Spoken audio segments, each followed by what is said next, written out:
Hey everyone, this is another episode of the Business Hactivity podcast. For those of you who have never seen my stuff, never heard of me, my name is Mike Quintanilla. I'm the CEO and lead consultant of C&M Integrity Holdings. And I also have a variety of other businesses, but that's for another time. For today, I have a very special guest, a gentleman who I have done some business with and is one of the best in the business. And let's just go ahead and jump right in.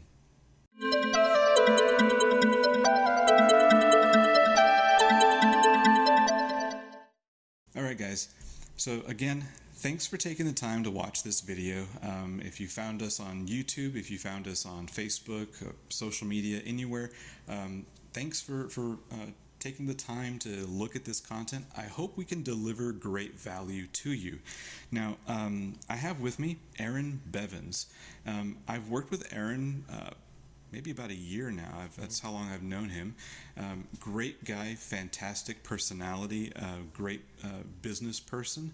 And I'm just going to let him do the introduction because I don't think I can do justice to it. So Earon, tell us a little bit about yourself and what it is you do. I appreciate you, Mike, and I'm more than humbled to be here. It's exciting to be a part of what you're doing, Mike, because I know you're going to do incredible things. Thanks. And just to be a part of something like this is really exciting. So my name is Earon Bevans, and I like to call myself the millennial entrepreneur because number one, I'm a millennial. Yeah. And the reason why I think it's important to incorporate that name in the brand is because I think a lot millennials, they catch a lot of slack, man. You know? For real. Yeah.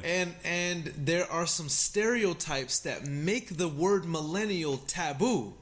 Mm-hmm. You know? And by the way, when I say millennials, what do I mean? Because I've heard multiple different definitions of what a millennial is. Yeah. This is what I say, because people like to say, if you weren't born this year and this year, I don't think that millennial is necessary whenever I use the word. This year cuts you off and that year cuts you off. This is how I typically... If you could play regular Nintendo and you remember and you enjoyed it, right? Yeah. And you're in your early, you're in your 30s, right? You're in your 30s and probably cut off around 18 or so. Right? Okay. But if you remember Sonic the Hedgehog, you know what I mean? You're probably a millennial. And this generation is very, very unique. It's unique because a lot of us played outside, but we grew up using the internet in school. Yeah.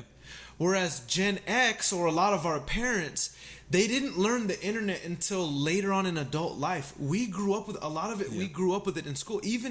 So for me, the internet was coming out like really heavy when I was in 4th grade. Yeah. You know what I mean? So and then it took over. The days of dial-up. Yeah, exactly. And using it in school and actually implementing it in school. Yeah. So this generation has become accustomed to an economy that is booming, that where anything is impossible. We like things fast, and we think completely different. Yeah. But because of a lot of these thinking types that are predominant in this generation, there's some stigmas that have come along with it, such as they're entitled. Millennials are self-absorbed, right? The social media people. Right. Millennials are stupid, right? Overall, they don't have common sense, right? And I think, and I'm not knocking that, right? And I'm not saying it's untrue. Okay. Right? I'm not saying it's untrue, right? But this is what I believe. I believe that Patrick Bet-David said it best. He said, "Tough times create great people." Absolutely. Great people create soft kids. Soft kids create tough times. Tough times create great people, right? Yeah. The key is, as the generations are getting, are passing, can we help? We're a generation of soft people, man. That's just what it is. The Great Depression right? Created tough people. Absolutely. They raised the baby boomers, you know what I mean? And the baby boomers raised Gen X. Gen X, you could already see where people were starting to get soft, you know what I mean? And now you have us, right? So millennial entrepreneur. So that's why millennial. That's my whole rant on millennials and the stigma behind us.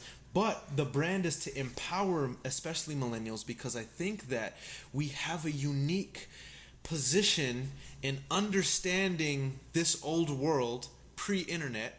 Yeah.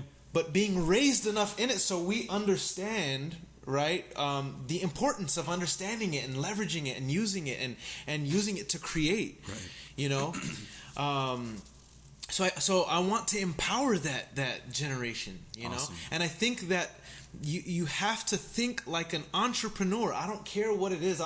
I'm not saying you have to go buy a Bentley. I'm not saying you have to go start a Fortune 500 company. I'm not saying that. I'm not saying any of those things. But in order to have an impact, you're gonna have to work, right? I believe to have the strongest impact. I mean, the most basic definition of entrepreneurship is problem solvers. Yeah. And like you said, you don't have to start a Fortune 500 company to be a entrepreneur. Mm-hmm. I mean, there's the majority, by far and large, of entrepreneurs and small business owners have, I think it's 5 to 8 employees at most. Mm-hmm. So even if you're self-employed and you have a business, or even you have 1 or 2 employees, like you're still making an impact. That's still technically entrepreneurship. But I like what you're saying about the mindset of the entrepreneur, because you can have a position in a job in a big company and still be entrepreneurial. And that's kind of needed in the workplace, I think, right now more than ever, to adapt to the changing environment, especially the technology environment, just because things change so fast. I mean, we grew up with that, right? Mm-hmm. I mean, it went from dial-up to DSL to now we have fiber optic, and it's and just the speed at which things change. I mean, every year there's a new iPhone, right? Mm-hmm. And it was almost overnight that it went from BlackBerry to iPhone, and it just completely changed the game, and it disrupted industries, created completely new industries, and that's all because of having a different way of thinking. So I totally agree with that. And now, so you're building that brand, but when I first met you, it was through the real estate space. You know, as an investor, as a wholesaler. How did you get started with building your brand, and how does wholesaling and real estate investing kind of fit into that? Good. That's a good question, man. So the reason why real estate is because of the mindset behind the brand. They're almost intertwined. So the reason why the brand, you already know the millennial entrepreneur thing, the reason why I have such a passion behind that is because I saw my mother working for somebody, and I knew she was worth more, right? So I knew she had to work that time no matter what, right? That's a part of life. You have to work. Right. But wouldn't it be nice to be able to choose your worth? You know what I mean? Yeah. That's a different ball game. Now you're still putting in the work, but you're saying, but I deserve to be compensated like this so that I can do these more important things that don't have to do with work. Yeah. So I knew I wanted to be an entrepreneur from the time of, 6, 7 years old watching my mom, 9 years old watching my mom. Yeah. Wholesaling real estate for me was such an exciting thing because when I learned of the concept at a Rich Dad Poor Dad legacy meeting, I paid $500 to be a part of their weekend event, and then they tried to upsell me for a $50,000 course. And so I was like trying to borrow money from my uncle and stuff. Now that it's funny now that I think about it. But I learned of the concept of I can negotiate a price that solves the problem of the seller that I'm talking to, and then find a buyer who's looking to invest his money. Another problem I need to solve. Who's looking to invest his money in a place that's going to make him more money. Right. So I need to present a good deal for him, and then I get to figure out my fee on the inside. So my fee is dependent on my being able to solve these two problems. And one of my personal problems was I didn't have any money. Right? So I'm like, how do I solve that problem? Right. I got to solve other people's problems. Yeah. And if I did that, then I could solve my problem, right? And so that's why wholesaling real estate for me was a game changer. Awesome. And so you learned about wholesaling at this Rich Dad event. So it's obviously it's not something you've always been aware of or that you always wanted to do. Growing up, what was that thing that you wanted to do? Like, who did you want to be growing up? And like, how's that different from where you're at now? Growing up, so it's funny, man. Each phase of my life, and I'm appreciative for each phase. You know what I mean? Because each phase has contributed to who I am now and my trajectory now. But I would say from the age of, I don't know, 10 to like 16, I wanted to be a rap artist. Yeah? Oh man, I just knew I was gonna make it. In fact, Music MySpace was when Music MySpace was popping, bro. We would drop music and we would get hundreds and thousands of plays, and for us that was like, wow, we're killing it. You know what I mean? Yeah.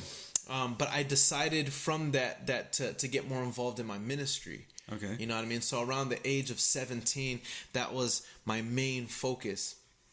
And even now, that's my purpose. That's my purpose now. You know what I mean? To be in the ministry and to be able to educate people in that way is absolutely incredible. Awesome. So real estate, but I will say this. So look. With when I was pursuing music, and we were heavy in this. Yeah. I was working with producers from California, New York. I started working with a producer in fact, I worked with the producer. There was a song by Drake and The Game that came out called 100. Okay. Right? It's 100, right? And the producer for that song, Johnny Giuliano, I had worked a track when I was first starting to do music, and Johnny Giuliano, he was popping in Cali, man, and I got a beat from him. I actually stole the beat from him. I'm not gonna lie. I stole the beat from him, and we dropped a few tracks that became like San Antonio's like popping songs in my high school. You know what I mean? And on Music MySpace. But we used to do little ciphers and rap battles, right? And it was incredible to me how some of these kids, I mean, their vocabulary was crazy, right? These were kids that came from the gutter, right? These are kids who you did not expect for them to be intelligent, but they had a gift, and man, so the goal was, I'm going to tear you down, right? But I'm going to do it in the most articulate way. I'm going to use synonyms, figures of speech, plays on words. Here's the catch. To the beat. Yeah. Right? And so to be involved in that culture was incredible. And to learn how to hype a crowd. That's where I learned how to hype a crowd, man. Yeah. You know, because if you didn't come with certain energy and you didn't come with confidence in what you were saying, man, you were going to get eaten up, man. Oh, you know what I mean? So, I mean, I didn't know that about you, that you were in the rap and music space. And that's actually really, really interesting and funny because like our stories are not like that much different. Like, I mean, and I know you're from a small town. I'm from a small town. Yeah. But I grew up with the more in like the heavy metal side of things. So it was about the guitar battles. You know, like who were the guitarists in my high school that were like the good guys that were like, or not like they were great at what they did, right? And that was kind of like you said with the time of like MySpace, where these new subgenres were starting to come out, and people were picking them up faster because the access of information was much faster, right? So it was like like that, right? You go to these like high school like buddy parties, right? And it's like that guy's there and he has his guitar, and it's like, all right, well I'm gonna bring mine too, and let's see who can do what with it, right? But yeah, that's funny, and same thing with like as a guitarist, right? You got to hype the crowd. You gotta work with what you have, and it's more about like the technical skill, but also about playing the emotion, which I think is a little different from rap, because it's more structured in the sense that you have to provide the message in a cadence, and I mean, even when you're playing like in heavy metal, like you have your rhythms, but I think there's a little bit more flexibility with the rhythms, because as you're playing, like you have to embellish your note or whatever. Got you. Yeah. I see what you're saying. It's a different craft, but the same concepts. I just thought that was really interesting. It's definitely. I will say this. Growing up, my dad was a poet. Yeah. So books were everywhere in my household. Books were everywhere. My dad always had shelves and shelves and shelves of books, self-development books, personal empowerment books, poetry, different styles of poetry. You know what I mean? We grew up. Me and my brother had already memorized Shakespeare's play on Caesar. Okay. We already knew like the scene when Caesar died. Me and my brother knew the whole thing in Shakespeare. So playing with words and looking at words and studying words and watching the way my dad wrote words was always something that was exciting to me. You know what I mean? Even now, bro, I will learn a word or just be thinking about a word, and I wonder where did the word super come from? Yeah. You know what I mean? And then look up the etymology on that word, and then see where it comes from, and how that expands my vocabulary. You know what I mean? And people think people think that that's trivial. I think that it's more than a hobby. I think that if more people would take interest in how they communicate, which words are the ammunition for it. Right. Words are the ammunition, the bullets for your gun, called communication. Absolutely. Right. If you were to expand your vocabulary, it actually opens your mind up to so much more. Because now you can explain that feeling. Now you can explain what the problem is. Now you can talk to somebody and share things and mastermind, whereas previously you couldn't. Right. You know what I mean? So I think it also allows you to expand concepts, like abstractions, conceptual things that I guess put you in a position where you can learn differently or learn more effectively. And I kind of fell in love with that craft too, because in high school, again, being in a small town, like you had to have a language requirement in order to graduate, and the only thing they offered was Spanish and Latin, and I'm like, I hear Spanish every day at home. I don't want to like take a Spanish class, so I took Latin, and in Latin, you have to learn, same thing like you would with any language class, sentence structure, breakdowns, the history of that language and why those words are used, how they're used, and all that stuff. But the thing that really fascinated me about the Romance languages that came from Latin was how they diverged culturally. Like Spanish became Spanish separate from Italian and Romanian and French and Portuguese, but they're all at the very foundation based off of Latin. And it's just like I can hear Spanish, I can hear Italian, and I can kind of understand both because I know where those words came from and how they were used, why they were used, and like when my wife and I went to Rome a few years back. We went to Italy. We spent a lot of time in Rome, but we kind of like the southern part on the western coast, and it was just, I was geeking out, like I'm walking around seeing these monuments and I'm like reading the inscriptions in Latin, and it's like, oh man, I know what that says. Like this thing was real. Like, to actually be there and be in a place like the Colosseum that's been standing literally for thousands of years, and just kind of bask in the knowledge of knowing that these people way back when accomplished something with so very little. And it's like, it's like, it humbles you, right? It's like, what have I done? For sure. For sure.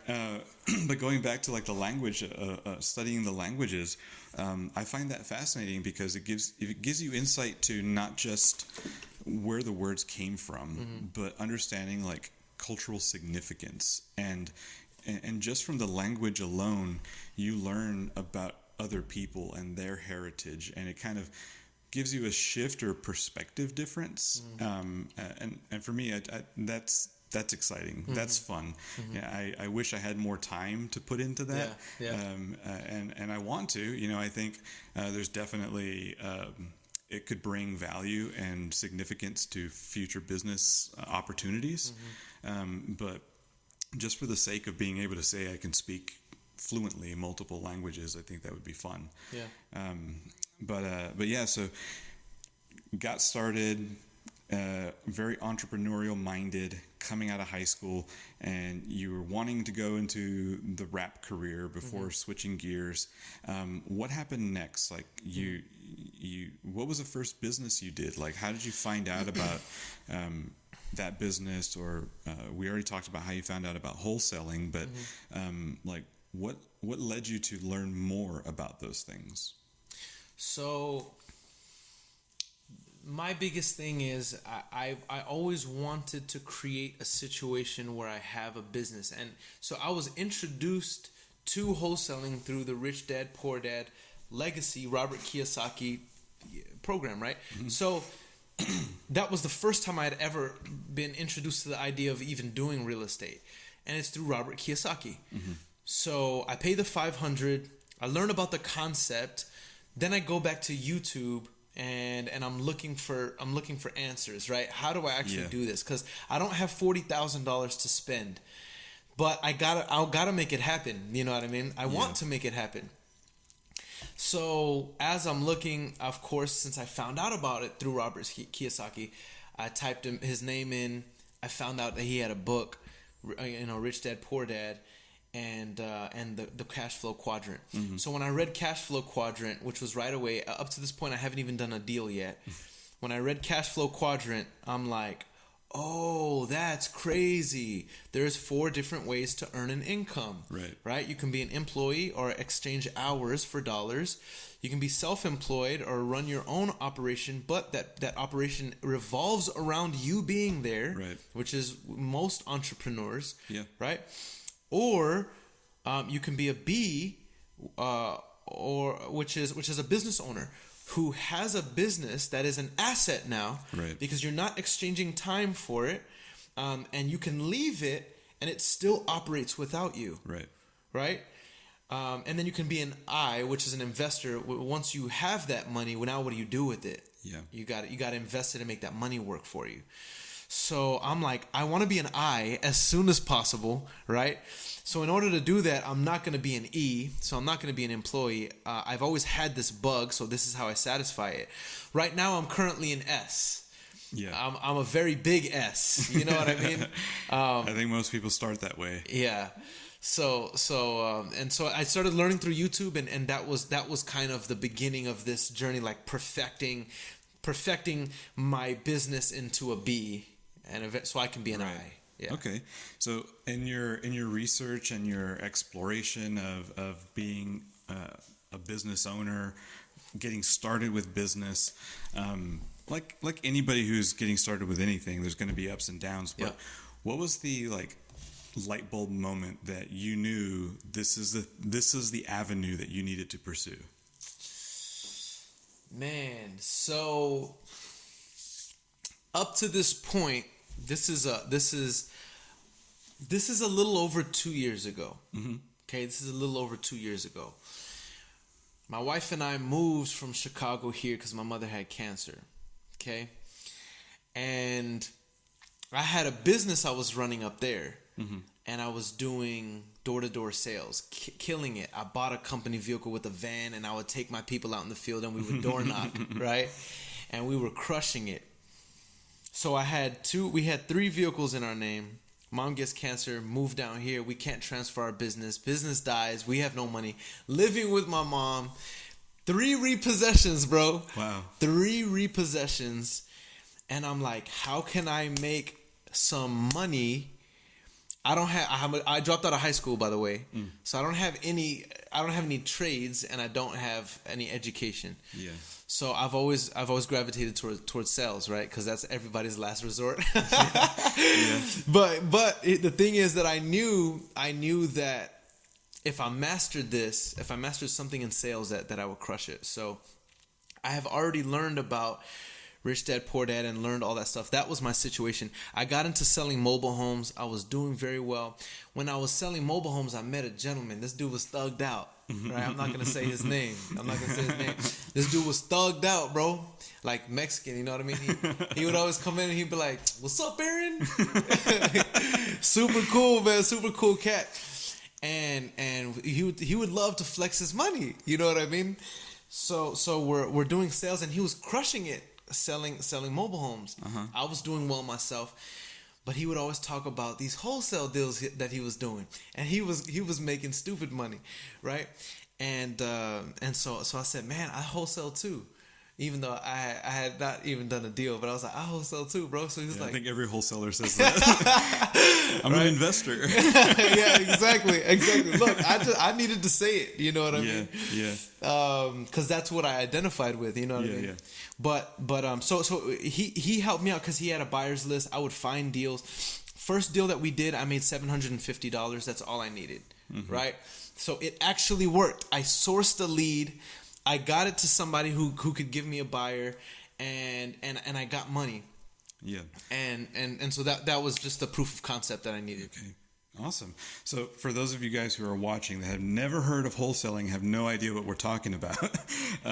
So in the wholesaling in general is the concept where it's essentially a middleman in the process chain, the life cycle of a product that sources whatever it is that the end buyer is looking for and acquires it at a lower price. So if you've ever heard of the wholesale price or wholesale discount, that's what it is. So for example, if you've ever shopped at Sam's Club or Costco, you're buying at near wholesale price instead of full retail price.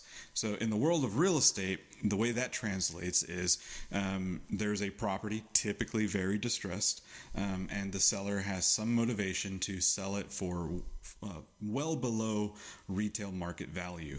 And so a wholesaler will get that property under contract, then reassign the rights of that contract to the end buyer, typically the investor, who's either going to fix it up and flip it or fix it up and rent it or do whatever they're going to do, right?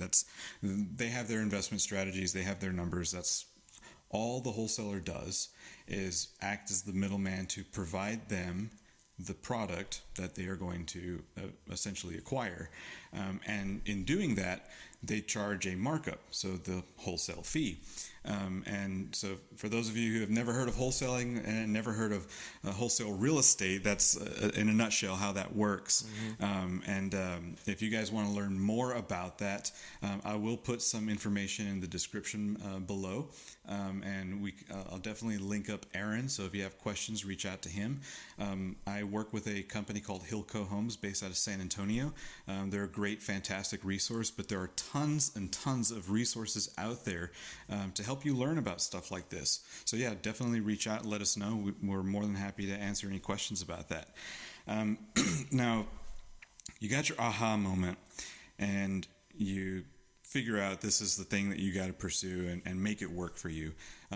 Were there any particular individuals or like a company that influenced you or kind of were like a guide or mentor that really you kind of gravitated to that helped you get into that sphere? There's a lot, man. I had a lot of influences. I mean, Max Maxwell, following him on YouTube, bro, like that was like proof that it could happen. He documented his journey. I felt like I was following him and growing at a much slower pace as he was documenting, because I had already started. I was starting like I want to say 2 years after him. Mm-hmm. So his journey kind of helped me, and then I found out that he listened to something called Wholesaling Inc. Mm-hmm. Which is Tom Kroll, Cody Hoffine, right. Based out of Utah and California, I think. But they're absolutely incredible. So I started listening to those podcasts. I wouldn't listen to music. You know what I mean? That's what I would listen to. Yeah. You know what I mean? And if I was doing anything in terms of entertainment, it was watching wholesaling stuff. Nice. When I first started wholesaling through this gentleman that I'm talking about, he introduced me to Swift Sell Home. Okay. Swift Sell Properties. Swift Sell LLC. Yeah. Which is Mitzi Diane. So the first handful of wholesale deals that I ever did, were with Mitzi, and Mitzi found the buyer.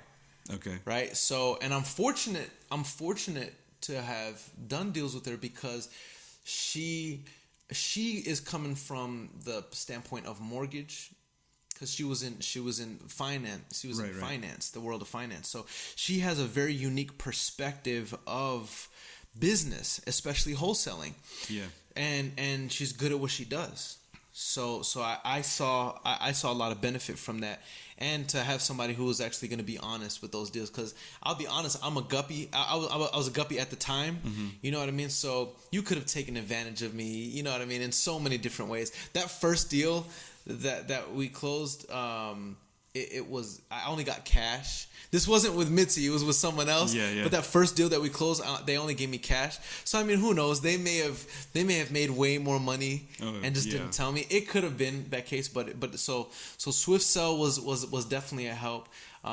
Being able to work with Hilco Homes, because by the way, we've only been in business like 17 months now. Yeah. You know what I mean? So we're fortunate to have scaled as much as we have, despite all of the setbacks in business that have hit us over the past little over a year. Yeah, well, it's like Will Smith says, you gotta fail a lot, fail fast. Yep. That way is basically law of large numbers, or law of averages. Yep. It's a numbers game. You're going to fail eventually. Mm-hmm. Might as well get it out of the way all up front, right? Yeah, exactly. Yep, exactly. Awesome. So when you were looking for not so much influence, but guidance and mentorship, did you have a hard time finding that? I didn't, man, because it's all over. There's so many people who are trying to be your guru right now. In any space that you're going, guruship is not just a real estate related word, right? Like gurus are everywhere. Yeah. Gurus are everywhere. There's so and the reason why they're everywhere is because there's a need for them.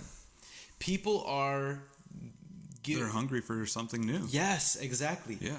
And I think that's the case, and I feel like the college system, the whole system of college, this is why entrepreneurship, by the way, this is why entrepreneurship is so important, but the whole way and style and method of educating people is so outdated.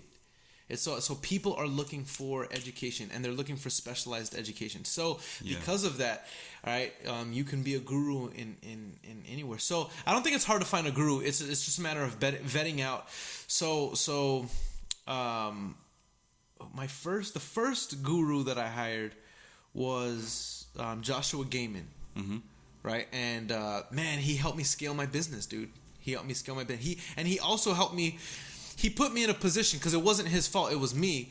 He put me in a position to make some good mistakes that I learned from, but that also benefited from in a major way. For example, he has a program called Cold Calling on Steroids. Okay, I've heard of it. Yeah, Cold Calling on Steroids. The premise of it is you're doing ringless voicemails, right? You can live answer them, and you're using a company called Message Communications. Okay. And you're doing high volume, man. The whole premise of cold calling on steroids is just like it sounds. It's doing high volume. So I mean, we're in infancy as a business, right? As a company, we're in infancy, and I dropped 5 G's on this education, right? So that's already a huge part of the. And by the way, the business budget at this point, the business budget is my bank account. Yeah.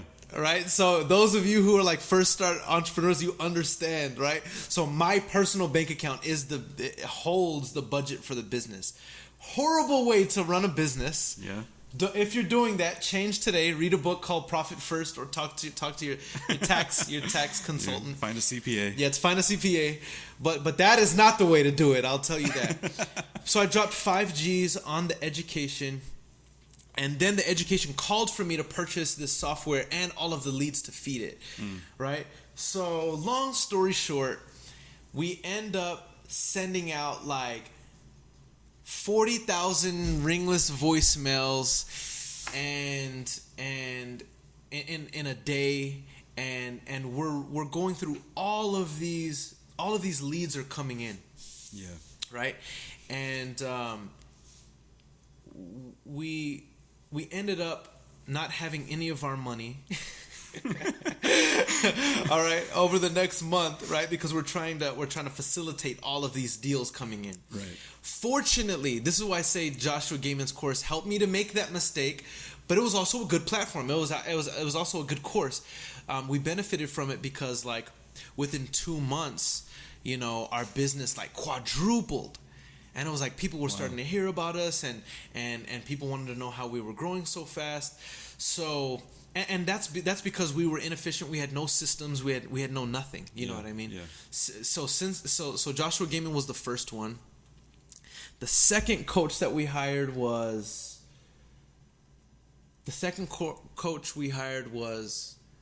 Brent Daniels. Okay, I've with heard the name. TTP. Yeah. Talk to People course.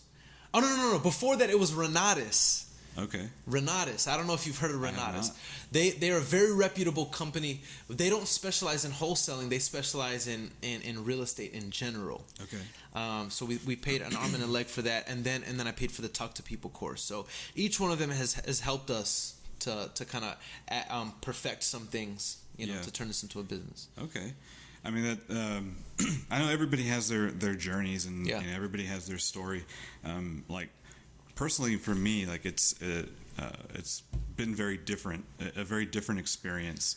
Like growing up, I wanted to be an astronaut. Like that was my thing. I had wanted to build stuff, make stuff.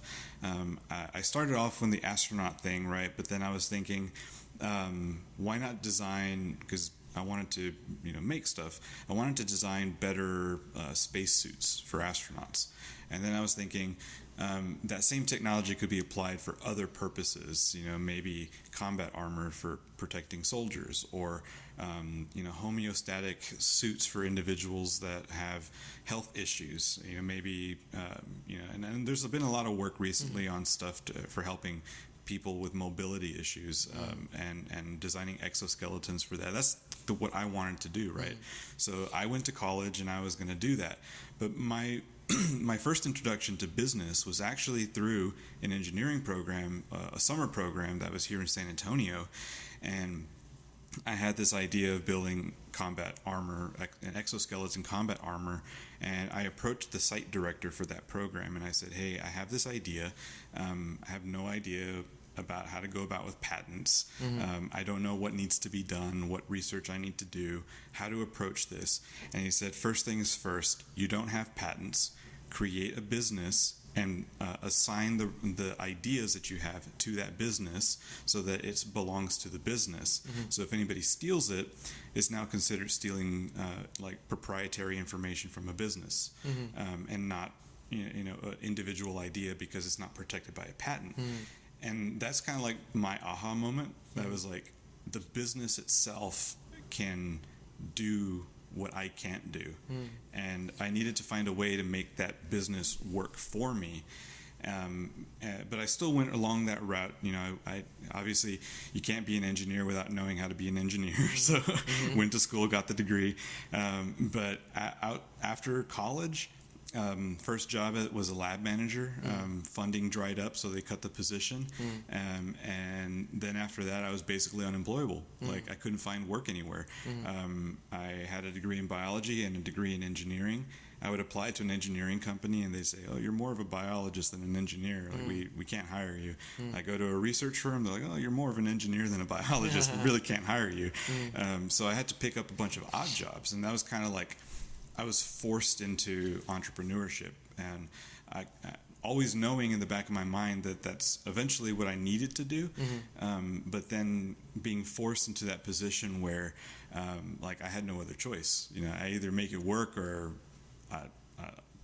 there's nothing left of me, right? Like, can't pay bills, can't live anywhere. Like, I had to do something, so I pursued a business, and because I was in that situation, having no money, you know, just like you said, getting started, like how do you get that money first so that you can go find the resources? I really took to heart what Robert Kiyosaki said about you know, trading something of value in exchange for education, and that's how I found my mentors. I would go to people who you know, had done what I wanted to do, and I would say, "Look, I'll work for you for free. I just have a bunch of questions.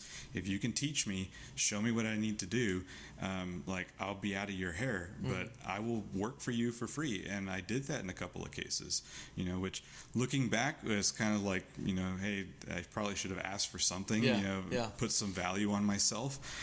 But I mean, it was at the time, that's what I needed to do. You know, I had no leverage, no negotiation ability, and finding people who were willing to work with me, because not everybody does. Not everybody wants to take you under your wing, and that's being exposed and working in the wholesale real estate industry.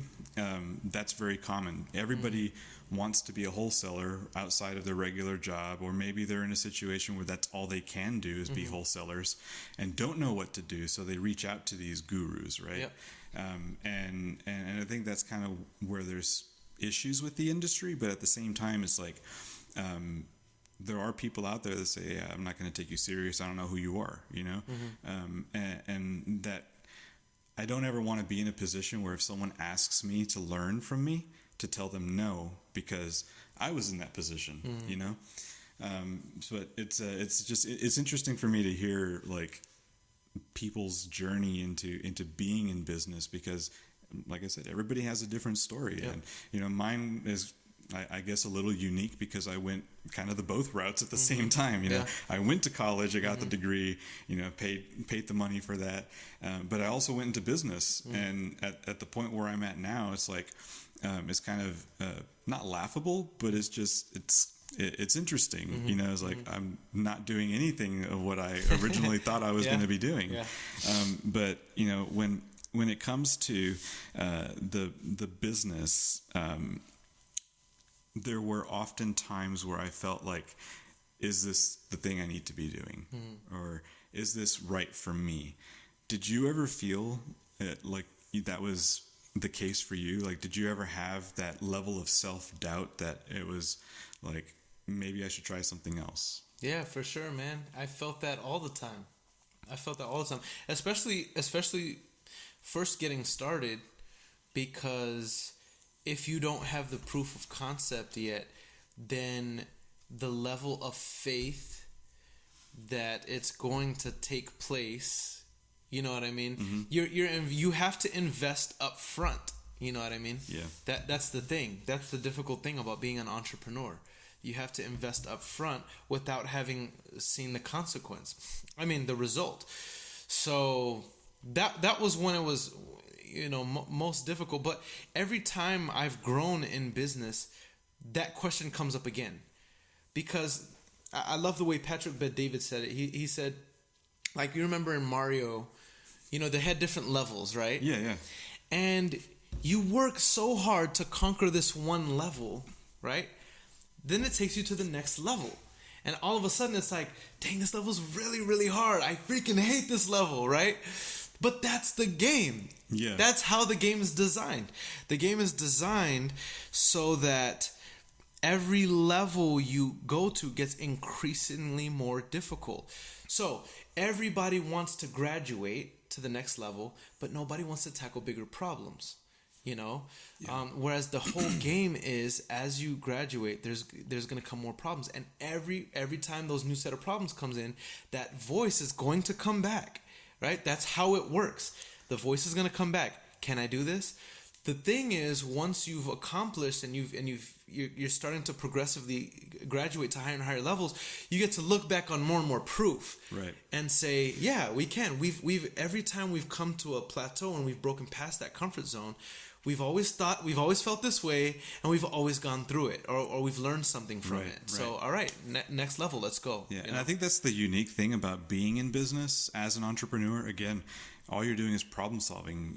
It's a new set of problems, but like you said, you're kind of like leveling up, right? You're coming into it with experience from similar situations, so it's not entirely new. It's just different. Yeah. And I think that's a really unique thing about being an entrepreneur. And that's kind of why I went into the consulting space, because like I have all this experience from a wide variety of industries that I've either worked in or built a business in. And I recognize that at the fundamental level for a business, for an entrepreneur, a lot of the problems are all the same. And when that kind of clicked on me, I was like, this is what I need to do. Like I can help any business because the fundamentals don't change. And sure, there's always going to be moments where you have that self-doubt, because you haven't done it before. But what about the self-doubt in the eyes of a loved one? Like having to tell my wife that I'm going to be making X amount of dollars in the next 6 months because I'm starting this thing. It's gonna work, and then now you have the pressure to to perform. Yeah. Like, what about what's your experience with that? Like telling a parent or telling a wife or children or anybody that's close to you that this is what I'm doing now, and their response, like. Yeah. So I think that with all of my sales experience, I can sell my idea. You know what I mean? I can sell my vision. I can cast my vision. I've never really felt self-doubt from a really close loved one because I sell my idea. You know what I mean? So I could have just come off of a very bad failure. You know what I mean? In my business, because I failed multiple multi-level marketing businesses, and it was my fault. You know what I mean? For whatever reason, but every failure I felt leveled me up. And so whenever I had something that I was excited about, I would present my case to myself first, because I got to sell myself on it first. Yeah. Can I do this? Is this something I can be passionate about? Is this something that I can be consistent with? Can I do the things necessary to be successful here that the successful people are doing? If I answer yes to all of those things, and it's in harmony with my standards, this feeds into the greater vision, my greater purpose. If I can answer yes to all those things, I'm sold. And so that's what I'm presenting to my loved ones. So I've never really had loved ones who didn't really believe in me. They've always believed in me. The key for me was, once I said it, I got to do everything in my power now to make sure that it happens. Yeah. Because I don't want to go back to them and be like, man, I know I gave you that crazy good presentation, but yeah, turns out X, Y, and Z, and I have to come up with excuses, Yeah. I don't like that. But I think that also that speaks volumes about your sales skills, because in sales, part of it is setting the expectation. And like, at least in my case, talking to my wife and saying, hey, look, I'm going to start this business. This is what I'm going to do. It could be profitable, blah, blah, blah. But the reality is I'm going to fail a lot. And nothing's going to happen for maybe a month or two. So we have to be prepared for that, and be on the same page on all those things.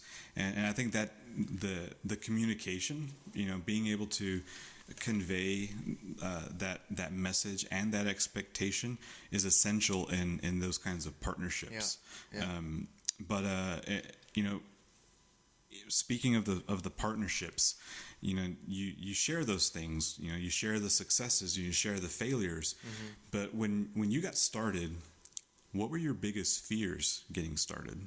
And I mean, I know, like, if I told my wife, like, this is what I want to do, Mm-hmm. she would have told me, like, I'm not comfortable with that. Or, Mm-hmm. this is my concern or my fear about it.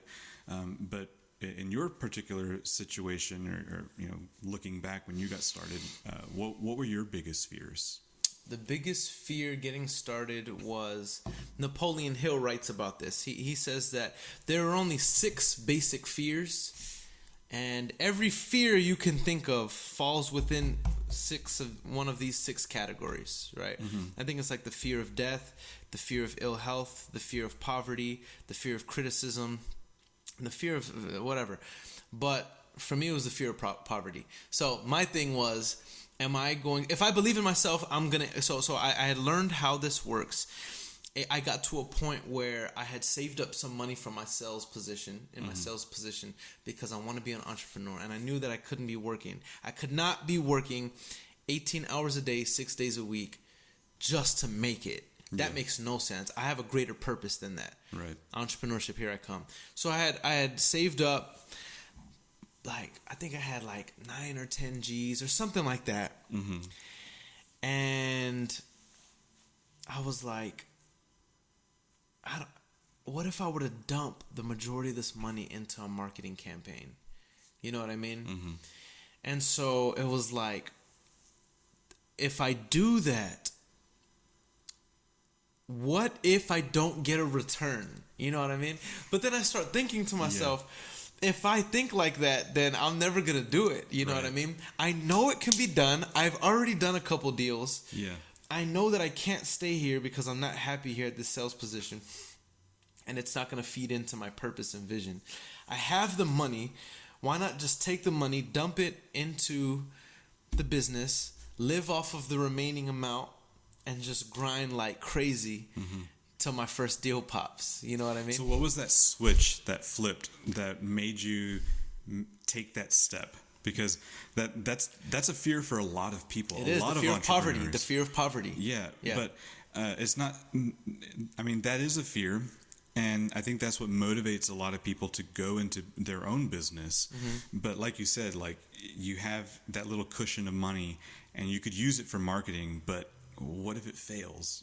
Like, what if that doesn't work? Or what if you use it the wrong way and then it doesn't turn out the way you thought it would, or the way you hoped it would, but you do it anyway? Mm-hmm. Like, what is that switch that you flipped to go ahead and do it versus hold back and not do it?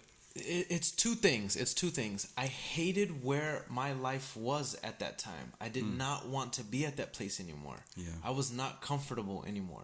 Right? So there's that. That was it stings. My life stings. It hurts to be in this life. Right? Yeah. So, and it wasn't, I say sting because it wasn't life or death. I could have lived there. I could have made good money, but I was not happy.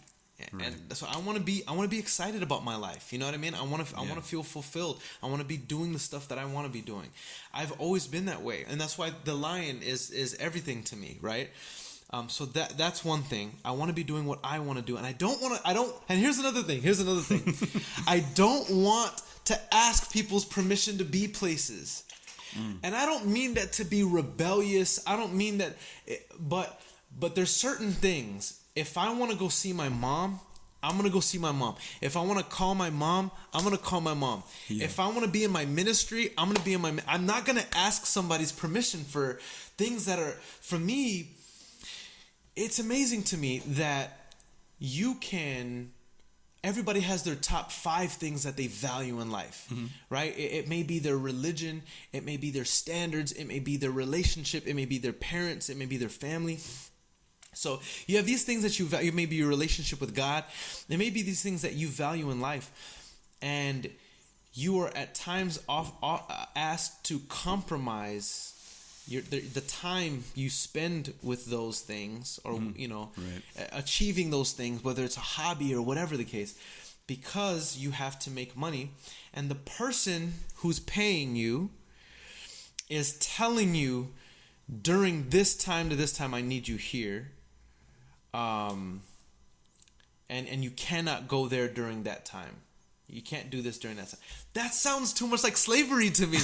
You know what I mean? And I'm not saying it's bad. Not all slave owners were bad. You know what I mean? You had some good slave owners that they took care of their people. They fed them well. They didn't rape them. They didn't do bad things to them. You know, not just in American slavery, but slavery all over, right? The Romans and Greeks. You had good slave owners.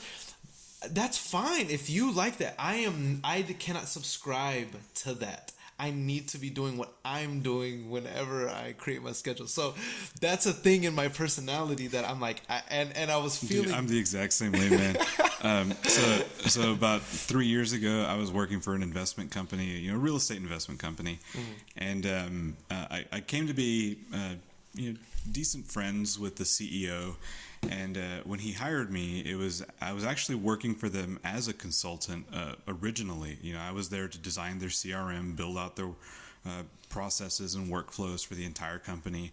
And then he found out I had sales experience, that I was an investor myself, that I had my own businesses. And he was like, well, why don't you get into real estate? Why haven't you done that yet? And I was like, I don't have a mentor, It's like, well, why don't you work for the company? And I was like, are you going to be my mentor? And he said, well, yeah, if you work for the company. So that was kind of that was really the driving motivation for being an employee there. For sure. Yeah. Because there was additional value that I could take away from it. Yeah, absolutely. But when he hired me for the position there, it was a sales position. I was going to be interacting with the investor clients, driving that side of the business, both domestic and international markets. And he was like, I need someone who is entrepreneurial, because you need to have sales skills to do this, and you need to think outside of the box. And I need entrepreneurial people for that. So that's why I want you, Mike. And I was like, okay, great. And I remember we were having a conversation. It was like the annual employee reviews, right? And I'm sitting with him and the manager for the department, and they were just going through the checklist, right? And he's like, Mike, you're not really a good employee. And I was like, yeah, I know, you hired an entrepreneur. If you wanted an employee, you should have hired an employee. And he was like, fair enough. and ever since that conversation, I think about that, and I was like, I'm just not employable. That's just the bottom line. Yeah. I mean, sure, I can work a job if I need a job. I've done it in the past, and I'm not afraid to do it again. And for those of you who are watching, if you want to be an entrepreneur and you want to start your own business, you don't have to jump in full force 100%. It's okay to hold down a part-time job or a full-time job or 3 part-time jobs while building a business. If that's your comfort, if you have to take care of you and your family in that way until you get to a point where your business's income can replace that income, by all means do what works for you. But for some people, I guess like you and I, we're just not employable. And just to clarify, that's exactly what I did. And I worked really hard at my job. It's not even a 9 to 5. It was more like an 8 to 9. You know what I mean? I was grinding. Yeah. But I also had a greater purpose. You know what I mean? Which was to save that money, invest that money. You know what I mean? So that was the first thing, which was I could not be employed, right? There was a sting, there was a pain, there was an anger, something that I was angry with. And the next thing was I wanted to be able to be able to live the lifestyle that I want. I wanted to create a business that would allow me to live the lifestyle that I want and focus on my purpose. Yeah, you know absolutely. What I mean? Yeah. So the fear was, if I go out and do this, will it fail? And then maybe I'll be stuck at a job forever. You know what I mean? And I will never be able to live the lifestyle that I want. So I had that fear too. My fear was being stuck at a job. It still is my one of my bigger fears. Like, I'm more afraid of having a job than I am of being broke. Oh yeah. And absolutely. Absolutely. Can I just piggyback on that, bro? Yeah. By the way, after that investment, there have been multiple times where I have been broke, my business have been broke, and the worst is when you're both are broke at the same time, right? I'd rather be broke and my business have money, and then I'm like, okay, cool. You know what I mean? We still have resources to build and grow, but we've gone broke multiple times. Never once, I kid you not, I am not exaggerating, have I said, maybe I should even dabble with the idea of going back to a job. It's like, let's ride this out. Yeah. You know what I mean? So I agree with you 1,000,000%. Yeah. But one of the things about that, though, is for me, being an analytical person, it was about weighing the risks and options, right? The risk reward ratios. And for me, it's like, I can go into business. If I fail, I can always go back to a job. Yeah, exactly. Yep. But and I can start again and just repeat until I meet that success. Yep. But the other thing too was finding a job in the meantime while I build a business, because I had no income from it. I decided to work smarter instead of harder. And I found jobs that allowed me to work on my business. So I actually picked up I became a security guard, an armed security guard, and I was working in the oil fields. And I specifically chose that job because I know that on those 12-hour shifts, I'm maybe getting 2 hours, 3 hours of actual, like, I have to stand up and go, log information for the job.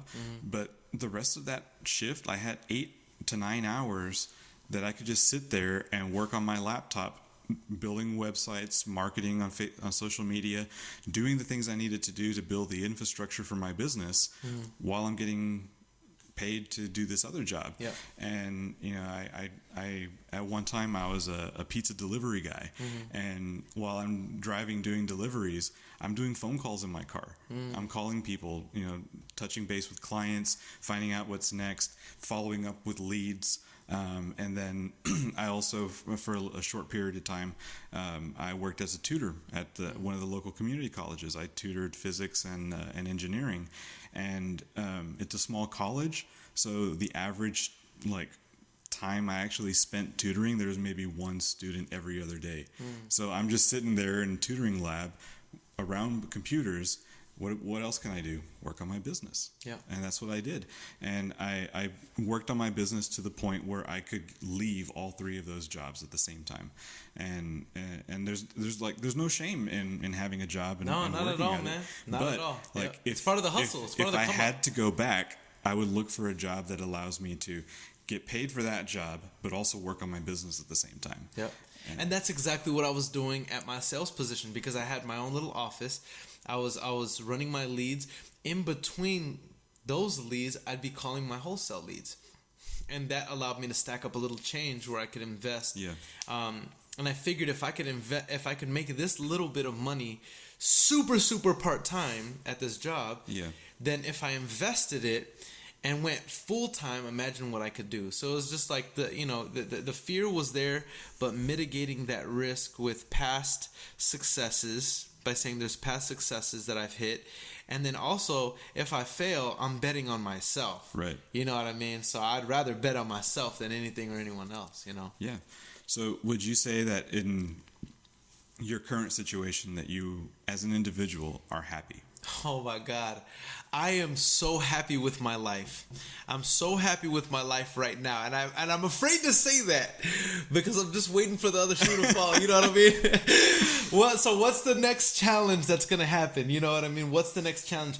And I made a post about this the other day that I'm trying to force failure now.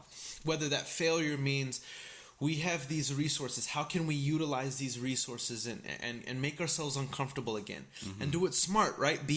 Mitigate the risk. Be smart. I don't want to do the spaghetti against the wall method anymore. But how can we put ourselves in an uncomfortable position again? And I think can I talk about the lion? Absolutely, yeah. Okay. Yeah, so let me put that in context, though. So for those of you who are watching, one of the things I'm going to be doing with this show is every time I have a guest, I'm using a backdrop because this wall is pretty boring without anything on it. I decided I wanted to have a picture frame with something in it. But I thought, wouldn't it be cool if this picture changes every single time I have a guest? So I've decided that the picture is going to be related to something about the guest. And I talked to Earon about this, and he was like, dude, I love the idea. I need a lion. I was like, okay. First of all, I don't have any pictures of lions, so I have to find one. Yeah. And I went through like 3 Goodwills. And then, I didn't know that. And then I went, where else did I go? I think I went to a Walmart and then to a Target. And then I stopped at Hobby Lobby because my wife wants to do some like Harry Potter costume for Halloween, and she asked me to pick up a dowel rod.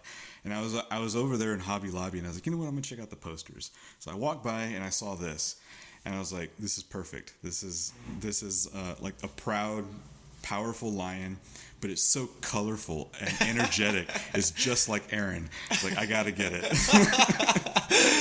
That's awesome, man. That is awesome. So I put in context. You can continue. Yeah. So I think this is where the mindset of the lion comes in, right? Because betting on yourself goes back to the fundamental reasons why I appreciate the lion. That's the connection. The connection. I think the lion is a major source of encouragement to every human, because humans need to feel a measure of power, right? We, as a human, if you are unable to influence others in some way, shape, or form, that's the epitome of depression, right? People want influence. And understand what I'm saying here. I'm not saying don't associate influence with negativity. A parent has to have a level of influence if they're going to raise their child according to their standards. Right? A business owner has to be able to influence his employees and partners and vendors that he works with to believe in his vision, to believe in him, so that they'll invest their time, their energy, and resources. Right? If you're the friend in the circle that nobody ever listens to, you're gonna feel some kind of way. You know, you want some sort of influence on people. The king is the one who he presides with influence. Influence is a part of his very nature. Right? So what is it that makes the lion the king of the jungle? And this is why I say that every human should take in can take something from the lion, be encouraged by the lion. The lion is not the smartest animal in the jungle. He's not the tallest animal in the jungle. He's not the fastest in the jungle. He's not the heaviest and biggest in the jungle, right? So we know that he's not smarter than the monkey. He will never be as creative and smart and intelligent as the monkey, and adaptable as the monkey. He'll never be as tall as the giraffe. He'll never be as fast as the cheetah. He'll never be as big as the elephant. But when he shows up, they run. Right? Yeah. When he shows up, they run. Why is that? Well, it's because of the way he thinks. For example, the lion, when he approaches the safari out in the open and he sees the elephant, he knows the elephant can crush him with one swift blow to the head, right? But what does he think when he sees the elephant? Lunch. Yeah. All right, and the elephant knows that he could crush the elephant, but the elephant knows he can crush the lion. But what does he think when he sees the lion? He says, "Danger," right? All right, so let's take it a little bit deeper than that, right? So we know that the spirit or attitude of kingship and influence and power starts with thinking. Right. Where does that come from? Well, the thinking comes from his belief. He believes a certain way. He believes he's king. He believes he deserves respect. He believes that whenever he shows up, people should run and or be eaten, right? Yeah. And so that's how he thinks. So that's how he acts, right? And so it's the same with us humans, right? We don't have to be the smartest. We don't have to be the richest. We don't have to be any of the things that maybe people in society would have you believe is necessary to be Elon Musk, to be Jeff Bezos, to be whatever it is that you want to be. right? You don't have to be starting off that way. You just have to believe that you can, right? But you have to actually believe. That's the catch. Yeah. You gotta actually believe, because once you believe, right, which it becomes a part of the subconscious, it becomes part of how you identify yourself, then it affects the way you think, and your thinking impacts your action. Right. So, illustration of how this works, right? Illustration of how this works. Zig Ziglar, he talked about an experience where a gentleman had been listening to his tapes and videos about how to change your inner self, change your beliefs, change your things like that. By the way, this man was way overweight. Okay? Super obese. Yeah. Okay? And he hears Zig talk about this whole idea of your belief system.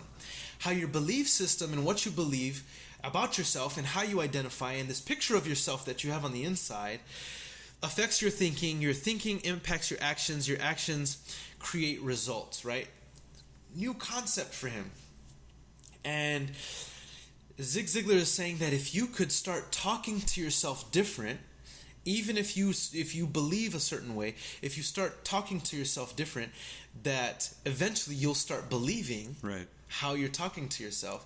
Right. That's how to change. That's how to have actual change in life, and to change your thinking, then change your results, right? So he starts doing it, and he starts saying, so he goes out, he buys a suit that is way smaller than his size, right? And then the person is like, "Are you buying this for a family member?" The person is like laughing when they say, "Oh, I'm buying it for myself." He says, "I'm buying it for himself." And so he starts telling himself, I am this size, right? I am this way, even though he's obviously not in the real world. He's starting to train his belief system. Then this crazy thing happened, right? And this goes back to the spirit of the lion, his belief system, his thinking, his actions. He's in a grocery store.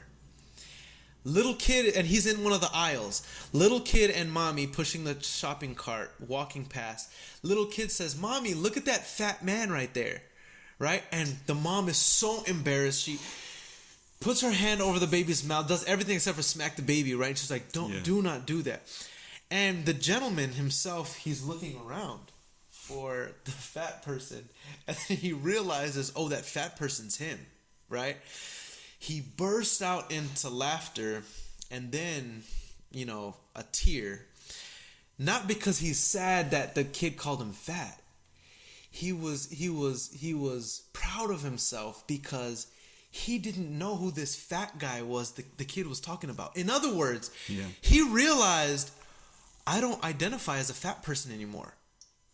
And so that tear wasn't a tear of sadness. It was a tear of, holy, this is working, right? And and then his story goes like this. He says, at that moment, I realized the weight was gone because I didn't identify any longer as a fat person. And sure enough, every month, every quarter, every year, he lost more weight. And then he decided to do these things with other things. He went back to school. He ended up starting a business. They started a whole non-for-profit thing. And his life is like amazing now. But I think that comes back to the lion, right? All the disadvantages you can think of in the animal kingdom, right? Some natural advantages, just like all of us humans. Yeah. We all have some natural advantages. He has some natural advantages, but all the disadvantages that you could use that he could use and say, why would the monkey obey me? Right? He's smarter than me. Yeah. Right? Why would the cheetah? Why would the elephant obey me? You know what I mean? And so that's the whole mindset behind it. Nice. And I try to implement that in my in my own life because it goes back to fears, insecurities, questioning, can I do this? Questioning, can I ask this person for this money? Should I make this offer? Can I run a business? Can I be successful? Nobody in my business has ever done it, right? The spirit of the lion for me is like, I have no excuse. You know what I mean? Yeah. No, that's fantastic. That's amazing. So we're pretty much at the end of this conversation. Mm-hmm. With that said, what's next?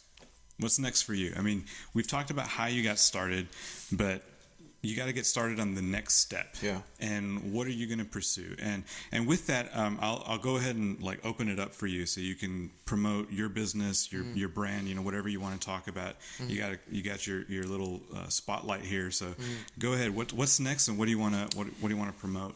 In terms of what I want to promote, I have a podcast that you have been a part of. And we're still working on getting all those scrubbed to new platforms so that people can hear these in succession. Yeah. But the podcast is huge for me because it allows me to be able to take the successes of other people and it's similar to what you're doing here. Right. So the brand, building the brand, empowering entrepreneurs, that's something that I want to continue to do.